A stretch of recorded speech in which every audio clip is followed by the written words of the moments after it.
orchestral excerpts, entrepreneurial projects, and reads with Ben Yingst. Stay inspired. A class in school wish is offered. I don't know if I have a specific one, but I kind of wish there had been more music history classes of basically a lot of the standard orchestra repertoire.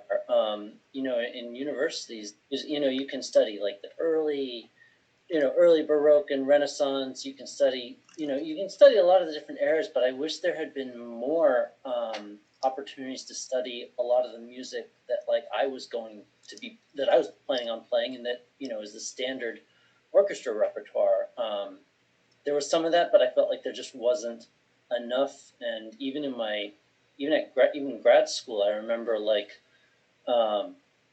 there was I wasn't slow to register for classes that semester, but there was a class with Brahms or something, and I was like, oh, that would be really useful for me, and it just filled up so fast, and I was like, you can't have more. I mean, so I guess that would be my best answer to that.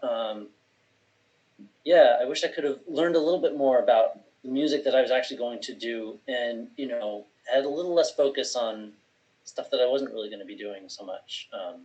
I know I had to take some kind of entrepreneurial class, and while I know that that's very important for a lot of people, for in some ways everybody, knowing that I really wanted to go into orchestra, I was like, well, I'm going to try to win an audition, and as far as the entrepreneurial aspect of that, it's relatively easy. You know, starting your own chamber ensemble, starting your own thing, having your own studio, that's a lot more difficult as far as that aspect of things go. So I felt like in some ways, some of the programs weren't geared towards what I really wanted to do. Would you mind sharing with us some of your practice or your preparation techniques? I usually, when I see the repertoire list, I definitely don't start working on it at all until within 2 months, because I don't want to spend more time than that working on this repertoire. Now, of course, that's in my current context of I've taken 30 something auditions. Most of the audition lists don't have anything new to me, so I don't need to spend a lot of time working, even the technical stuff. I don't need to spend a lot of time getting it under my fingers. I can spend more time thinking about how am I going to phrase this, how am I going to, working on the intonation a little bit. But yeah, the key for me at this point in my life is that I don't want to spend too much time, because I'll burn myself out. In some ways, I'm not very structured, and for me, I feel like that works so that I'm always making the best use of my time for any given hour, because sometimes it's like, oh, I'm really motivated to do to work on intonation or to work on phrasing, see how soft I can play this. But sometimes it's like, oh, I just want to noodle through these woodshed. Some of these are, and there are aspects that require more brain power and less brain power of your audition process, and I'm really monitoring that at all times. When I can do the more high brain power thing of really trying to phrase and make great music out of it, and when I'm feeling a little less, and oh, maybe I'll just do intonation work, or even less still, be like, let's just play through these, let's just play through figure really slowly, and because all of that's useful. But so yeah, I leave it almost deliberately a little unstructured, so I can always do the best use of what I really feel like doing. Yeah, sometimes I make the best use that way, actually. Trike 4. Do you have any thoughts on starting the excerpt and ending that excerpt? One thing about playing that excerpt, certainly at least in an audition, is it's really your chance to see how really soft and I've heard the word intimate for that solo. In the orchestra, when the orchestra is playing, I know the texture's not all that thick there, but I mean, all these things that we have to play really soft in audition, sometimes when we get to playing them in an actual orchestra, it's like, can we hear more? Can we hear more? It's louder, we can't hear it. So, which sometimes can be a relief almost, although in some ways can be a little disappointing. But in the audition, so like starting it on the D flat, I think it definitely depends. Like the first thing to think about is how good. I mean, because there are two very common fingerings for that D flat. There's the full one and then the short one. And I'm lucky enough to have an instrument that has a very nice sounding short one. The intonation, it's not bad. For that note can always be rough intonation wise, no matter what finger you use. But it's not too bad on mine, and I think that's the first question is, I think if you have an instrument where your short fingering sounds decent, I like to use the short fingering because I feel like it gives me the sound that I want, and helps me kind of sneak in. Um, with the long finger, I feel like I'd really have to work to sneak in. So yeah, I mean, just having that first note be as delicate as possible. It's not too bad of a note. There are worse notes that have to come in really softly on. As far as the open F at the end, just a lot of intonation work and a lot of trying to play it as softly. Seeing how far you can go, testing the limits in your practice all the time. But playing around with those muted fingerings can be really good. In an audition, I would tread very carefully around those, just because the committee will pick up on the different sound qualities if you're not careful. I remember I was it was an audition for the Atlanta Symphony, and one of the excerpts was the second movement to the Beethoven Violin Concerto. The one that starts on the middle G. Very, very slow and beautiful, right? And like a couple of weeks before the audition, I had started experimenting. Normally I'll play that with the E flat key for the resonance, but I'd experimented with using the C sharp key instead. And overall, I think it was a good call. But when I got into the audition, I think I played that one pretty well. But there was one. I think there are a handful of Gs. I don't remember how many there are. I want to say 6 in that excerpt. I feel like I know that number because I thought about each one having. And in the audition, one of them I forgot to use the C sharp key and used the E flat key instead. And one of the comments I got back was inconsistent tone quality in that excerpt. And I was like, oh, they heard it. Okay. So I tell that story just to say muted fingerings by all means, but just be careful, because in an orchestra setting, again, this is something where in an orchestra setting, harder to tell the difference when there's more stuff going on. Even if it's something intimate like Tchaikovsky or like Beethoven violin second movement. But in auditions especially, watch out. Just watch out for them. I would love to hear more about your reed making. Yeah, so when I got out of school, I did not buy a gouger or profiler. I just started buying gouge profile cane. And obviously it's a little more expensive, but it also can make it more consistent. I feel like the key for me is finding a cane seller that you like and finding a brand of cane. Finding a few brands of cane is always better. So just because one grower might have a bad season or whatever, have a bad crop or something. I don't know anything about how that works, but I get the general idea.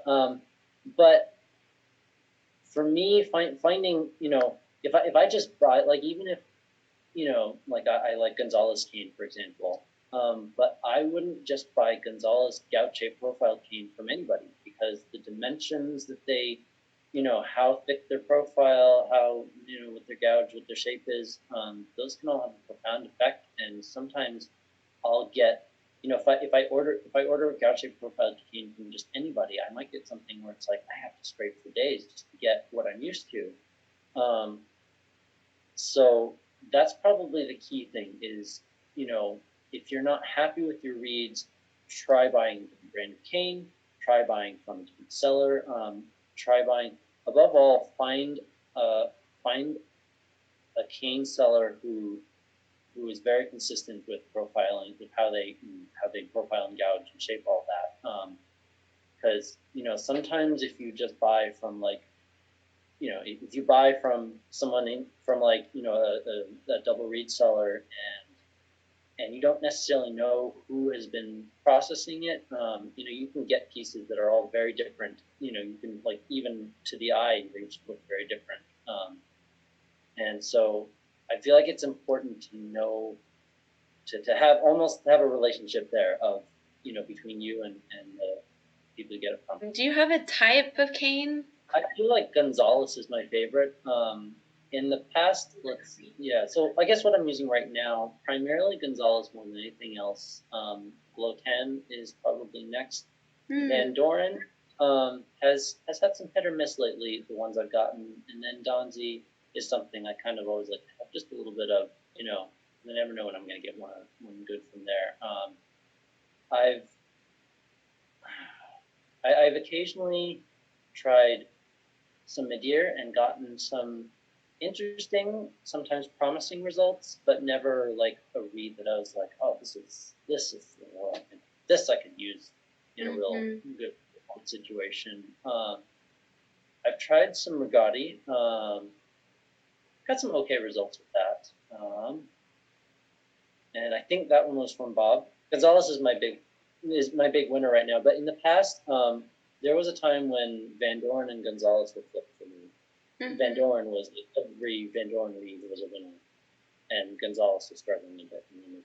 So, yeah, that's why it's definitely. I mean, as I'm sure we all know, this is why it's nice to have at least a few different, 2 or 3 different brands of cane that, because you never know when one of them is going to tank and another one's going to go the other way.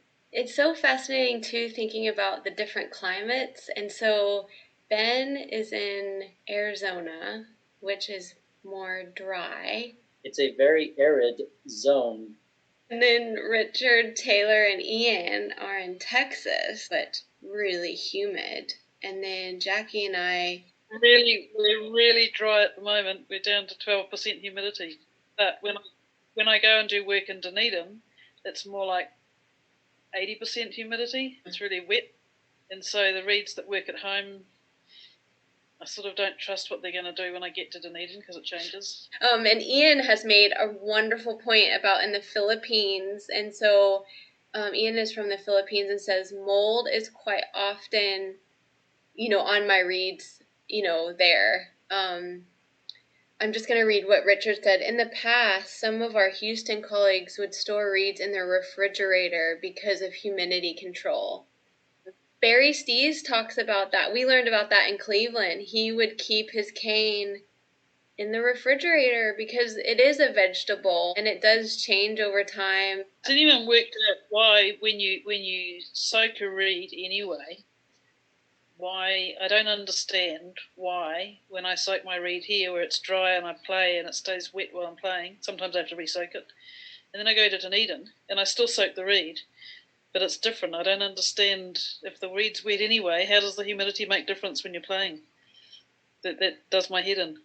I mean, here, like the mold thing. The one place that I've experienced mold was I spent a couple of summers at Interlochen in Michigan. And that was the only place I've ever really seen mold. Here in the desert, it's just not an issue. Sometimes, I mean, if anything, we've got the opposite problem of, like compulsive reed dipping to try to keep it vibrating at all. It's sometimes like, I'll soak a reed like before I think I'm going to practice. And then maybe I get sidetracked and I don't practice for a bit, for like only a couple hours, and I come back and it's like, why did I even bother soaking this reed? It's all dried out now. It's kind of funny, like, so, like when Bob Williams sells you cane, he sends like, he gives you a little instruction list, and on the instructions, and of course he spent all this time in Michigan, and it says, after you form the reed, and you need to let it dry and wait at least 24 hours before you wrap it. Assuming you're going to wrap it dry, which that's the way I would do it. And it's amazing how often I can wait like 8 hours, and like, no, these wires are pretty loose. Let's just do this now. The 24-hour thing, it's like doesn't apply here. It's always nice, like, I feel like the dry climate can be the worst for playing. Now, of course, we all adjust our reeds to the climate that we're in, and dry climate is no exception. I'm sure my reeds are the best adjusted for a dry climate of anyone else, because it's probably the driest climate here, assuming it is. And we can debate that some other time. But I feel like it's always nice for me when I go to a more humid place, and to that end, I feel like auditions, I feel like I have an advantage. Almost. I mean, technically I don't, because I'm going to a different climate, whereas a lot of these other people are going from one relatively nice and humid climate to another. But I just feel like, my reeds are going to vibrate a little more, they'll be a little more sensitive to everything, because I've had to thin them out a bit. I have to be careful not to take the highs out of them too much if it's a principal audition, but like especially second auditions are great coming from the desert, spending all my time practicing and preparing my reeds in the desert. But yeah, I mean, it's definitely on my radar. Where am I going? What are my reeds going to do when I get there? I love what Richard has shared about Eubanks in Portland actually made a reed that could be played dry. Diving more into your fiction translation project, Ben, would you want to share about your work with this? With not having a whole lot of music work, and struggling to keep myself motivated to practice, I would say I've done a pretty good job of practicing mostly every day, with the exception of like a couple week stretch at some point in the early fall. At one point, I said, when our season wasn't going to be coming back, I was like, all right, I just need to take a couple weeks off from the instrument and just forget that music exists, and just, and then come back to it. But other than that, I've mostly played every day. I have not played as much, spent as much time practicing every day. And so it definitely opened the door to how am I going to fill my days with right now? Because my wife and I are in a relatively good situation financially, where it's not like I absolutely have to go out and get a job right now, or we're going to be in trouble. We're not, so I have been. I learned how to read in Spanish and in German a number of years ago, and I've been slowly getting better at that. I went through kind of like learning through like intermediate and advanced level language books, to then starting to read the Harry Potter translations in Spanish and German, to eventually reading original literature. Nothing like, I'm not looking to read Don Quixote tomorrow or anything. Nothing that advanced. Just kind of young adult to not too difficult fiction. I read like a couple little crime detective novels in German that were, they weren't that exciting, but they were good enough to maintain my interest. And at one point, a few months ago, I was reading a book in Spanish, and I thought my wife would enjoy the story. Now, she doesn't read Spanish, so I went to look online to see if there was an English edition, and when I didn't find one, at first I was disappointed, but then I thought, oh, wait a minute, I read well enough. I read enough. Let's see if I can start, making an English translation of my own. So I started working on an English translation of this story that's in Spanish. And right now I'm still doing it as a just for fun project, as just something to fill the time that I'm not spending practicing bassoon.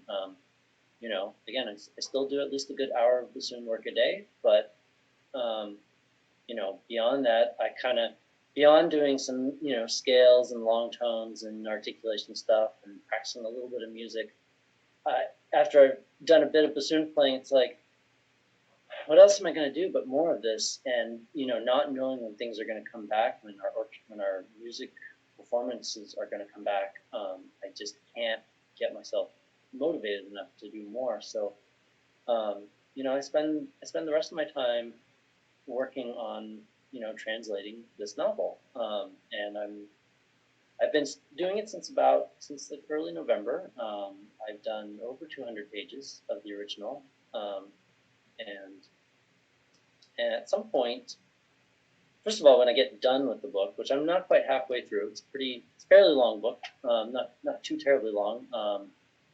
I am definitely going to look at, since there isn't an English edition of this book, and I feel like there should be, definitely going to at least send a note to the publisher saying, hey, so this book that you published, I'll probably have to write the email in Spanish. It's fine.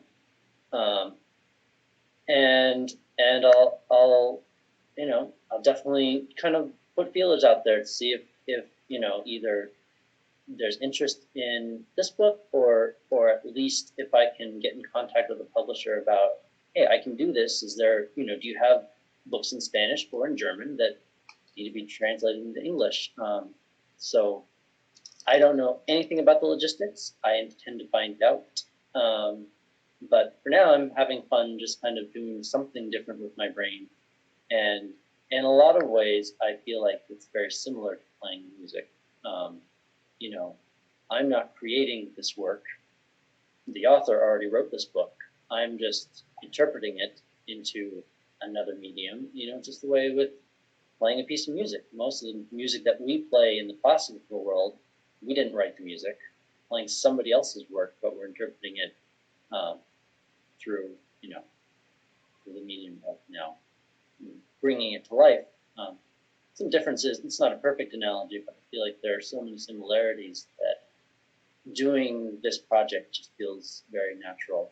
Richard just played their first concert in Big Spring Symphony. Oh, nice.